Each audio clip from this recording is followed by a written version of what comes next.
I'm declaring open season on banks. They have taken and taken from me enough over the years, and I'm tired of it. So I'm going to start showing the world how to take them down a peg or two. Welcome back to the Idea Supply Chain, where we take a look at where ideas come from and what makes those ideas valuable.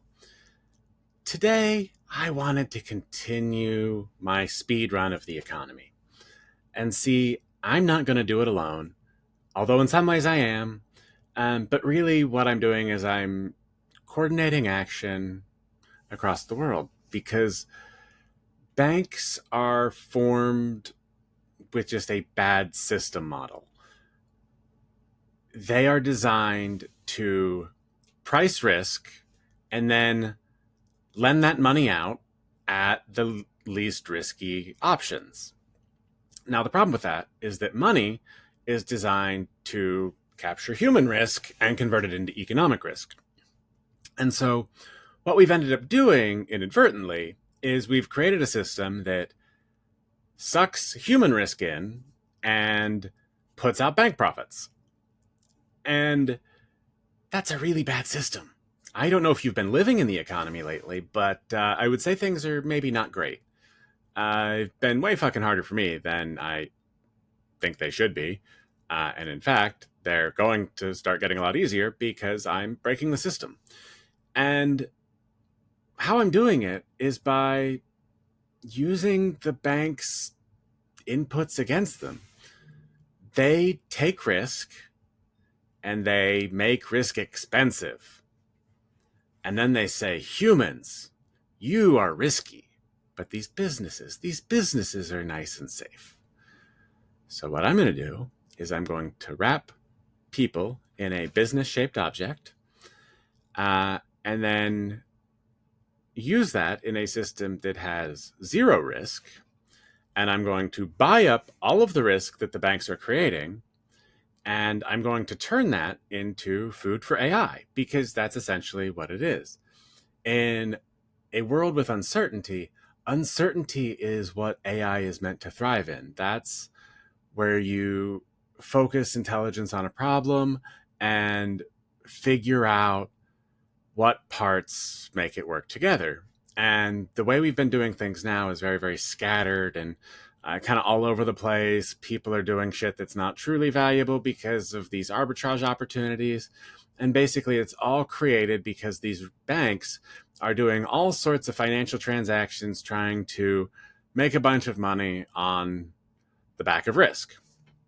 Now, the thing with banks is they plan on many, many year timeframes.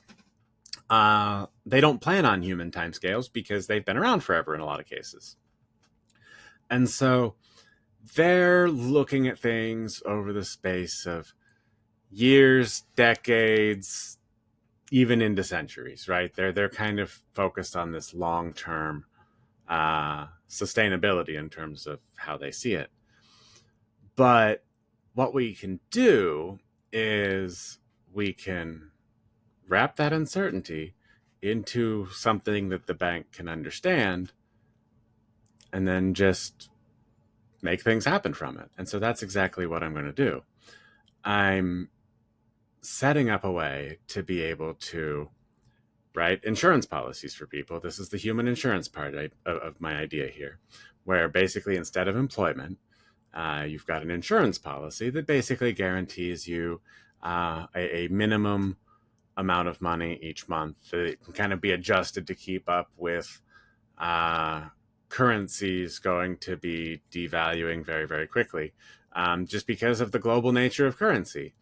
And so what we've got these banks who are looking at a currency that they're not quite sure of the value of. They're trying to make all these calculations on risk. And basically they have these super, super complex systems that help them calculate all of the risk and map it out into these financial products. And I'm going to build a system that's actually based on human flourishing instead of economics, and basically just mine the banks for money to start building projects that need to exist to actually help people. And so as part of that, the initial piece of it is raising a pre-seed round. So venture capital, it's kind of the first level of the economic speedrun here. So what I'm trying to do is basically I'm trying to get upfront money that I can then pour into assets in terms of writing insurance policies for people and like buying up cash flow assets. So like products that are generating revenue, but maybe not as efficiently as people would like. And so I can buy these assets, make them hyper efficient by building them into this whole ecosystem of much higher resolution data, and then use that to just constantly bet against the bank. And then what that's going to do is ideally it's going to draw a bunch of attention from other VCs who start to see the model and get intrigued by it, which will then lead to a pretty rapid seed round, which is kind of the round two. And then that's really where I'm hoping that the attention aspect will blow up with the speed run, because that'll funnel all sorts of attention. It'll drive the price up. It'll drive the amount of investment coming in.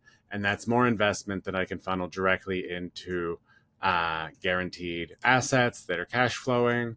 And so what this does is it creates this flywheel effect that moves much, much faster than the banks anticipate, because they just don't understand how fast economic things can move in this kind of mimetic environment, this hyper-connected global economy. We can actually do a lot of really cool things if we simply stop trying to control everything and stop trying to control everybody. We can build these systems that work together and just start generating all sorts of untold wealth from AI, because turns out it's not that hard when you don't make it that hard. You just have to remove all the kind of the status games that end up getting played around money and wealth. And once you do that, you simplify it, and then you realize that like, oh, everybody's valuable, and we can do a lot more to actually make people compete on things like merit and culture fit and things that are real things that end up getting a bad rap because they're badly implemented in different places. And so I think there is a place for really finding a place that you fit in, a working style that works with you, a communication style, in-person, remote, whatever. But it's all about finding what works for you and working into a system that works for that. And in a complicated system, I don't think your survival should be dependent on how fast you can find a system to fit into that pays you out, because fucking hell, that is a bitch. And the economy doesn't understand shit, and they pay you bad wages for a lot of bullshit work that doesn't fucking matter. And they do it because everything is tied into banks, and banks are attached to risk. And, you know, so you've got to calculate all possible liability and things like that. And we're going to flip that script. And what we're going to do is we're actually going to start making businesses think about what they do before they do it, as opposed to only after the fact. And guess what? If you start having bad predictions about the effects that you're causing on the world, you're going to be paying for that. And so after banks, it's going to be open season on large corporations. So yeah, we're gonna start expanding the gauntlet here. But for now, we're going to focus on banks, because banks create a ton of risk, and we're going to eat that risk up, and we're going to use it to make the banks give us money, because they should be, instead of trying to take it from people and protect it for corporations. It's all fucking backward, and I'm sick of it.